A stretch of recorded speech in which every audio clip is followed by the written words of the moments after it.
Good morning, students. Today's topic is globalization. In previous lecture, हमने वो discuss कर लिया था प्राइवेटाइजेशन, लिबरलाइजेशन और लास्ट हमारा है globalisation. Although globalization is generally understood to mean integration of the economy of the country with the world economy, it is a complex phenomenon. It is an outcome of the set of various policies that are aimed at transforming the world towards greater interdependence and integration. It involves creation of networks and activities transcending economic, social and geographical boundaries. Globalisation जो है ये अगर हम देखें तो पूरे विश्व की अर्थव्यवस्था को एकीकृत करना जो है वो ग्लोबलाइजेशन कहलाता है. इंटीग्रेशन जो होता है ना, एकीकरण को कहते हैं. पूरे विश्व की इकोनॉमी, वर्ल्ड इकोनॉमी को क्या करना, इंटीग्रेटेड करना. हालांकि ये अपने आप में एक बहुत ही कॉम्प्लेक्स फिनोमिनन है, यानी एक जटिल परिघटना है. ठीक है. इट इज़ एन आउटकम, और इसके जो परिणाम है इससे क्या होता है, ये ग्लोबलाइजेशन, ये जो एलपीजी पॉलिसी लागू की गई थी बच्चों, इसका जो हमें आउटकम देखने को मिला, आउटकम का मतलब होता है रिजल्ट या परिणाम हम कह सकते हैं. तो इसका परिणाम हमें ये देखने को मिला कि अपने आप में ये एक बहुत ही जटिल प्रक्रिया थी, लेकिन वर्ल्ड वाइड क्या हुआ, कोई भी कंट्री किसी भी कंट्री में किसी एग्रीमेंट के थ्रू क्या कर सकती थी, बिजनेस कर सकती थी, अपने ट्रेड और कॉमर्स को एक्सपेंड कर सकती थी. तो इससे क्या हुआ, इनमें आपस में इंटरडिपेंडेंस जो था वो बहुत ज़्यादा बढ़ गई, क्योंकि जब हम दो लोग मिलके काम करते हैं तो दोनों ही एक दूसरे की अच्छाई और बुराई को कैरी करते हैं, यानी इंटरडिपेंडेंस, यानी आपस में उन दोनों की परस्पर निर्भरता जो थी वो धीरे धीरे बढ़ने लग गई. ठीक है. फिर उसके बाद इसमें क्या होता है कि इसमें इकोनॉमिक, ये जो यहाँ वर्ड दिया हुआ है ना, economic, social and geographical boundaries, यानी इसके अंदर आर्थिक, सामाजिक और भौगोलिक सीमाओं को क्या किया जाता है, अतिक्रमण किया जाता है, यानी उससे बांधा नहीं जाता, उससे दूर किया करके इसे क्या किया जाता है, एकीकृत करने की कोशिश की जाती है, यानी इंटीग्रेशन करने की कोशिश की जाती है. एक ऐसा नेटवर्क क्रिएट किया जाता है जिससे ज्योग्राफिकल बाउंड्रीज, सोशल और इकोनॉमिक जो बाउंड्रीज होती है उन बाउंड्रीज को क्या किया जा सके, तोड़ा जा सके, और आपस में एक नए नेटवर्क को क्या किया जा सके, क्रिएट किया जा सके, यानी नए तरीके से काम किया जा सके, उसके लिए ये किया जाता है. अब अगर हम देखें तो ये सब चीज़ें तो क्लियर हो गई होगी आपको, right. It is turning the world into one whole or creating a boundarless world. और इसने क्या किया, पूरे संसार को कैसे टर्न कर दिया, पूरे वर्ल्ड को एक बॉर्डरलेस वर्ल्ड के रूप में, यानी सीमा रहित विश्व बनाया ग्लोबलाइजेशन में. ग्लोबलाइजेशन का आउटकम हमें क्या देखने को मिला बच्चों, कि इसने एक बॉर्डरलेस वर्ल्ड बना दिया, यानी सीमा में नहीं बांधा, हम कहीं भी किसी भी कंट्री में जा आ सकते हैं. Outsourcing, this is one of the important outcome of the globalisation process. और अगर हम देखें तो आउटसोर्सिंग जो था ये सबसे इम्पॉर्टेंट आउटकम था, यानी रिजल्ट था. इस लाइन को आप अंडरलाइन करेंगे. ग्लोबलाइजेशन का सबसे इम्पॉर्टेंट रिजल्ट या आउटकम जो था वो हमें क्या देखने को मिला, बॉर्डरलेस वर्ल्ड. समझ में आया, यानी इसका मतलब ये हुआ कि विश्व जो था वो समग्र विश्व बन गया, यानी सीमा मुक्त विश्व की रचना करने का प्रयास किया गया. आउटसोर्सिंग का मतलब होता है समग्र विश्व बना दिया गया.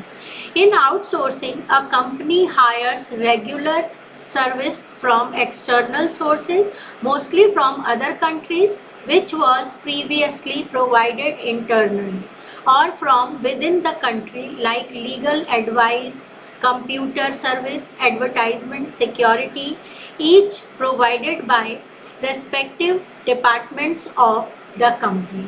अब आपको पता है कि पहले एक कंट्री के अंदर ही जो काम किया जाता था, अब वो अपनी कंट्री से हटकर दूसरी कंट्री में भी किया जाने लग गया।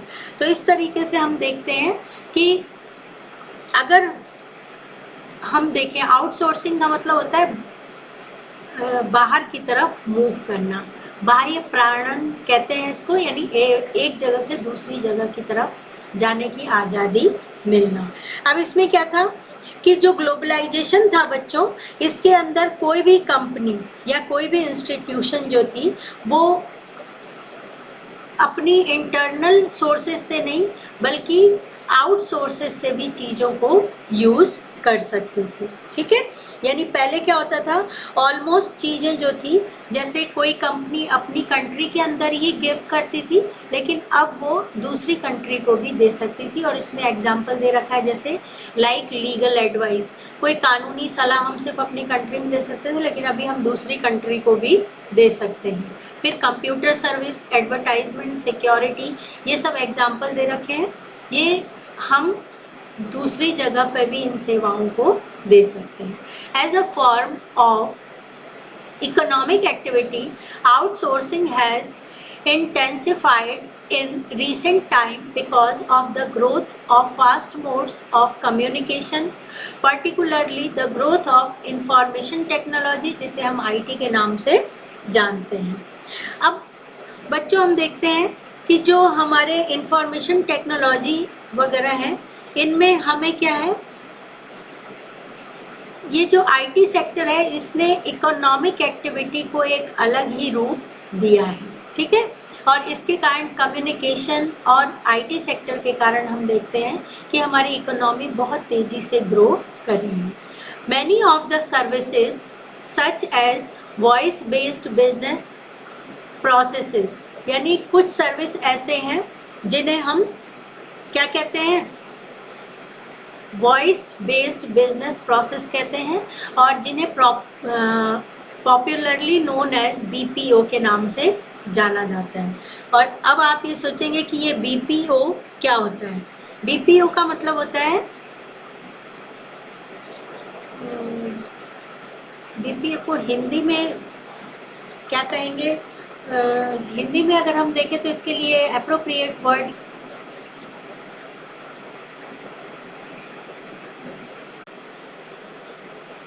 BPO का मतलब होता है बिजनेस प्रोसेस आउटसोर्सिंग, जिसे हम कॉल सेंटर के नाम से जानते हैं, यानी इसको ऑल्सो कॉल्ड कॉल सेंटर्स। इसके थ्रू क्या होता है बच्चों, इंफॉर्मेशन टेक्नोलॉजी का ही पार्ट है ये। और इसके अंदर क्या होता है कि हम अपनी चीज़ों से, जैसे हमने ऊपर अभी पढ़ा कि हम एडवाइस कर सकते हैं, और ये एडवाइस कौन सा होता है, वॉइस बेस्ड बिजनेस प्रोसेस होते हैं ये। मैनी सर्विसेज को हम दूसरी कंट्री को दे सकते हैं। इस में आपके एग्जाम्पल दिए हुए हैं, accountancy, banking services, music recording, film editing, book transcription, clinical advice और even teaching are being outsourced by companies in developed countries to India. और इस पे आपको और हमें, हम सबको बहुत प्राउड होना चाहिए कि इंडिया जो है वो दूसरी बड़ी कंट्री को इन फील्ड में एडवाइस करती है। और किन के थ्रू करती है, BPO के थ्रू करती है। ठीक है, BPO का मतलब कॉल सेंटर्स होते हैं ना, जैसे जेनपेक्ट का नाम सुना होगा आपने, उसको कहते हैं बिजनेस प्रोसेस आउटसोर्सिंग जिसे कहा जाता है, उसके थ्रू ये हम दूसरों को सलाह देते हैं।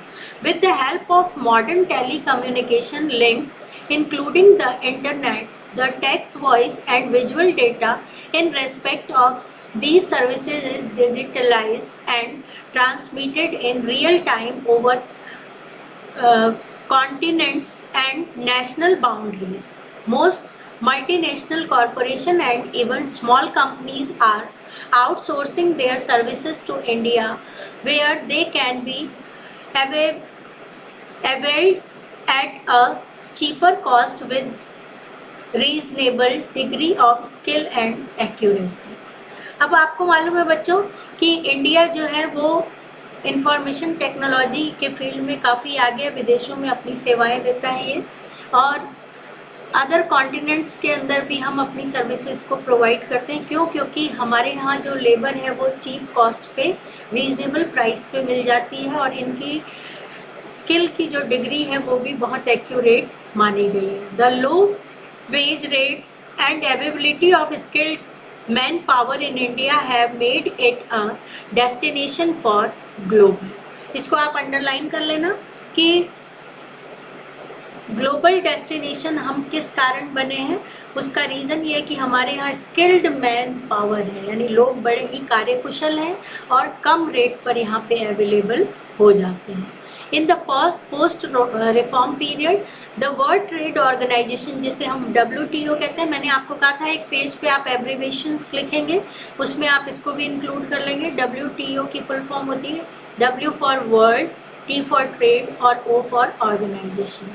ठीक है, तो ये जो वर्ल्ड ट्रेड ऑर्गेनाइजेशन होती है, ये हम देखते हैं कि इनका एक एग्रीमेंट होता है, और वो agreement on trade the generator agreement on trade and tariff. यहाँ पे बच्चों कुछ हाइड हो रहा है, आपके पास बुक है उसमें आप वर्ड देख लेना, लेकिन उसका मतलब यही है कि एक वर्ल्ड ट्रेड ऑर्गेनाइजेशन और एक गत है। गत की फुल फॉर्म यहाँ पे दी हुई है आपके, generation agreement on trade and tariff होना चाहिए। उसको आप एक बार चेक कर लेना कहीं गड़बड़ नहीं हो। ठीक है, गत वॉज एस्टेब्लिश्ड इन 1948। ये बहुत इंपॉर्टेंट लाइनें हैं। गत जो था वो कब इस्टेब्लिश किया गया था? 1948 में। और कितनी कंट्री के साथ था ये? 23 कंट्रीज़ के साथ था। फिर आपके बॉक्स 3.2 दिया हुआ है, जिसमें आपके हेडिंग लिखी हुई है ग्लोबल फुटप्रिंट, जिसे हम कहते हैं विश्व स्तरीय पद छाप। और इसमें बच्चों कुछ एग्जाम्पल दिए हुए हैं कि ग्लोबलाइजेशन जो था वो इंडिया में कैसे अपने फुटप्रिंट इंडिया ने पूरे ग्लोबल इकोनॉमी में छोड़े हैं। तो उसके लिए आपके एग्जाम्पल दिया हुआ है। 2001 में इंग्लैंड की जो टेटली कंपनी थी उसको इंडिया की टाटा टी ने खरीद लिया था, और सबसे पहले टी बैग्स बनाए थे।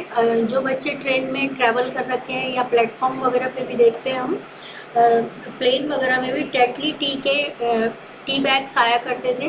वो इंडिया ने ग्लोबल इकोनॉमी के अंदर इसमें बहुत धमाल मचाया था। 2001 में हमने इंग्लैंड की बहुत फेमस चाय की कंपनी थी टेटली, उसको हमने टेक ओवर या ख़रीद लिया था। फिर टी बैग को भी सबसे पहले हमने ही बनाया था। 1870 करोड़ की लागत दी हुई है आपके उस बॉक्स में। इसके अलावा 2004 में सिंगापुर की नेट स्टील को टाटा मोटर्स ने खरीद लिया था। देबू मोटर थी, उसको टेक ओवर किया था। और इसी तरह बहुत सारे एग्जाम्पल दे रखे हैं कि कौन सी कंपनी ने किसको ख़रीदा था, कितने करोड़ रुपए थे। और ये हमने सोर्स कहाँ से लिया है? बिजनेस टुडे 22 मई 2005 से लिया है। तो ये बॉक्स आप पढ़ लेंगे। बॉक्स को मैंने अभी यहाँ पे प्रिंट नहीं किया है, पर आपके पास PDF अवेलेबल है, और ऑलमोस्ट बच्चों के पास बुक भी होगी। फिर भी अगर कोई लाइन समझ में नहीं आए तो आप मुझसे पूछ सकते हैं। Owing to globalization, you might find many Indian companies have expand their wings to many other countries. For example, ONGC Videsh, a subsidiary of the Indian Public Sector Enterprises, Oil and Natural Gas Corporation, engaged in oil and gas exploration and production, has projects in 16 countries. Tata steel, a private company established in 1907। ये बच्चों companies के नाम दे रखे हैं कि कौन कौन से कंपनी ने क्या क्या किया था और किस चीज़ के लिए ये फेमस है। ठीक है, तो इस तरीके से इन चीज़ों को आप पढ़ के देख लेंगे। अगर किसी लाइन में आपको प्रॉब्लम हो तो आप पूछ लेंगे, या डाउट क्लास में आप डिस्कस कर लेंगे। ये कितने करोड़ की लागत से कौन सी कंपनी इस्टेब्लिश की गई थी, वर्ल्ड इकोनॉमी में किस कंपनी का कितना नाम है, ये सब इसके अंदर दे रखा है। ठीक है, तो इसको आप ऐसे पढ़ के देखेंगे। फिर लास्ट में आपके दिया हुआ है ग्लोबलाइजेशन के अंदर कि ग्लोबलाइजेशन जो था, production and trade of services to ensure optimum utilisation of world resources and to protect the environment.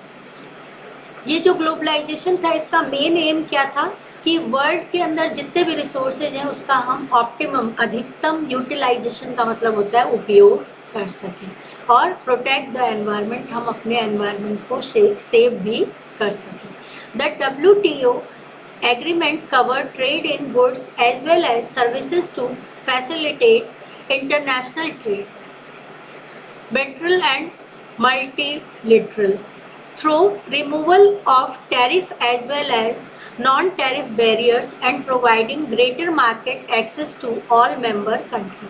अब इसमें बच्चों WTO के एग्रीमेंट के बारे में दिया हुआ है, और इसमें बहुत इम्पॉर्टेंट आपके कुछ टर्म्स दी हुई हैं, ये कॉन्सेप्ट है। इसे हम नेक्स्ट लेक्चर में करेंगे, वी विल डू टुमारो। आज के लिए इतना ही काफ़ी है। Thank you for today.